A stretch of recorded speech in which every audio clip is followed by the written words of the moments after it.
अब देखो हम लोग करते हैं एग्जाम्पल नंबर 7 को। एग्जाम्पल नंबर 7 क्या कह रहा है, दिए गए दो रेखाएं दे रखी जिनके सदिश रूप आपको दे रखे, मध्य कोण ज्ञात करना है। अब ये तो सदिश रूप है, तो दो रेखाओं के मध्य कोण निकलेगा, सदिश रूप का भी निकलेगा, कार्ती रूप का। कार्ती रूप जस्ट अगला ही एग्जाम्पल है, उसको हम लोग करते हैं। लेकिन विशेष तौर पर ध्यान ये देना कि यहाँ पर आपको क्या करना है, ये A1 सदिश होगा, ये A2 सदिश होगा, ध्यान रखना। ये A1 सदिश होगा, ये A2 सदिश होगा, ये B1 सदिश होगा, ये B2 सदिश। पहला पॉइंट तो साहब आपको ये ध्यान रखना है, मैं आपको पहले बता दूं, थोड़ा ध्यान देना आप लोग, आप समझने का प्रयास ही करना। मैं यहाँ कुछ भी नहीं लिख रहा हूं, आप लिखोगे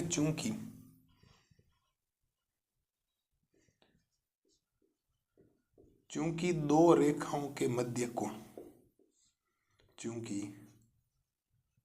दो रेखाओं के मध्य, चूंकि दो रेखाओं के मध्य जो कोण होता है उसका फॉर्मूला कोस थीटा बराबर मापांक ऑफ B1 सदिश डॉट B2 सदिश अपॉन में B1 सदिश का परिमाण और B2 सदिश का परिमाण। ये परिमाण है, ये मापांक का चिन्ह है, क्योंकि कोण माइनस में नहीं आता, इसीलिए मैंने यहां पर मापांक आपके लगाए। ओके सब, ये फॉर्मूला होता है। तो अगर मैं ध्यान से यहां देखूंगा तो मुझे B1 B2 की वैल्यू की जरूरत है, बाकी A1 A2 की जरूरत भी नहीं रहेगी। ठीक है, आप लोग लिखोगे चूंकि B1 सदिश, चूंकि B1 सदिश, B1 ये होगा जो पहले में यहां लिख रखा है, ये सदिश B1 होगा, ध्यान रखना। ठीक है, B1 कौन हो जाएगा, B1 हो जाएगा I कैफ प्लस का 2J कैफ और प्लस का 2K कैफ, और B2 सदिश हो जाएगा ये वाला, ये हो जाएगा 3I कैफ प्लस का 2J कैफ। इतना सिंपल चैप्टर है जिसकी कोई हद नहीं है, और ज्यादा नंबर का भी होता है। यूपी बोर्ड में भी खूब नंबर का है, राजस्थान बोर्ड में खूब नंबर का है। जितनी बातें कम है उससे ज्यादा नंबर है ना। बच्चे समाकलन करते हैं, लेकिन पहले सिंपल चैप्टर को करिए। समाकलन तो कर लोगे आप लोग, जब बार बार करोगे तो। ये ऐसे चैप्टर है, इनको एक बार करने के बाद दोबारा करने की जरूरत नहीं रहेगी। अगर आपको ये रेखाएं दे रखी है तो आपको ये कोण का फॉर्मूला पता होना चाहिए कि दो रेखाओं के मध्य कोण निकलता कैसे है, कि B1 सदिश डॉट B2 सदिश निकालना, उसमें भाग लगाना B1 सदिश के परिमाण और B2 सदिश के परिमाण का। अब B1 सदिश कहां से आएगा, B1 सदिश होगा जो यहां पहले समय रेखा में लेमड़ा के गुणा में होगा। B2 सदिश कहां से आएगा, जो दूसरे में म्यू के गुणा में आएगा, ये म्यू का चिन्ह है।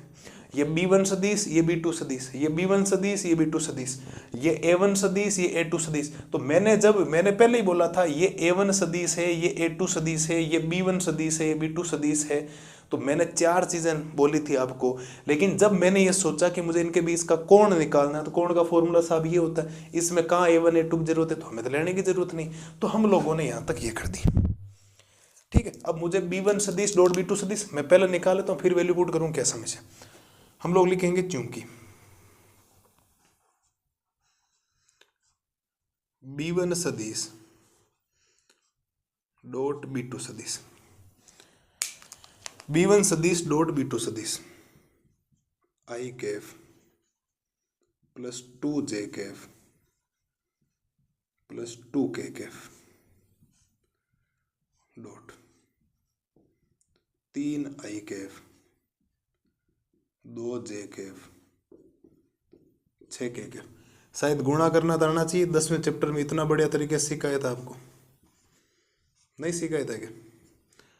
इस I को 3I से गुणा करोगे ये 3 बन जाएगा, क्योंकि I को I से गुणा 1 बन जाता है। 2 को 2 से गुणा करोगे तो ये 4 बन जाएगा। 2 को 6 से गुणा करोगे तो ये 12 बन जाएगा। यहां पर B1 सदिश डॉट B2 सदिश आएगा 19। जोड़ के देख लो, 19 ही आ रहा है ना, एक बार देख लेना। 19 ही आ रहा है, बिल्कुल आ गया। ठीक है, ये तो निकल गया, हाँ कोई समस्या नहीं। अब हम लोग लिखेंगे B1 सदिश का परिमाण, तो B1 सदिश का परिमाण। ठीक है, अब B1 सदिश का परिमाण कैसे निकलेगा, तो B1 सदिश के परिमाण में कोई दिक्कत नहीं, परिमाण निकालना पता, इनके गुणांक, तो I का गुणांक है 1, तो 1 का स्क्वायर, जे का गुणांक है 2, 2 का स्क्वायर, के का गुणांक है 2, तो 2 का स्क्वायर। तो यहाँ से ये आ जाएगा आपके पास में अंडर रूट ऑफ 1 का स्क्वायर 1, 2 का स्क्वायर 4, प्लस में 4। ठीक है, तो ये अंडर रूट के अंदर 9 बनेगा। B1 सदिश का जो परिमाण आएगा वो किसके बराबर आएगा सब? 3 का आएगा। किसके आ जाएगा? 3 के बराबर आ जाएगा। ओके सर, अब हम लोग निकालते हैं B2 सदिश का परिमाण।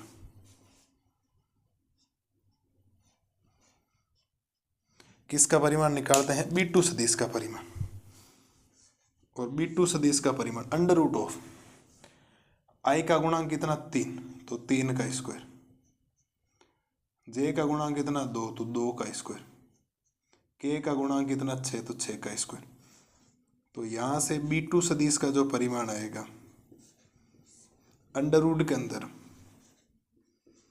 9 + 4 + 36, तो B2 सदिश का परिमाण रूट गुण 50, B2 सदिश का परिमाण 7। कितना आ गया साहब? 7। कोई दिक्कत, कोई समस्या नहीं।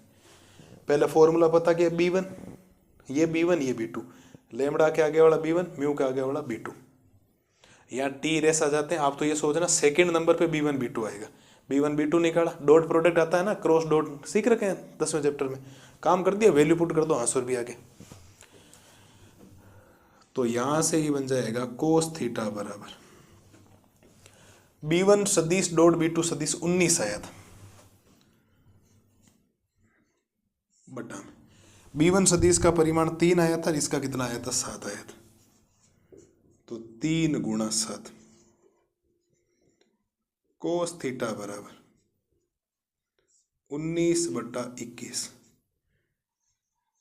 थीटा बराबर कोस इनवर्स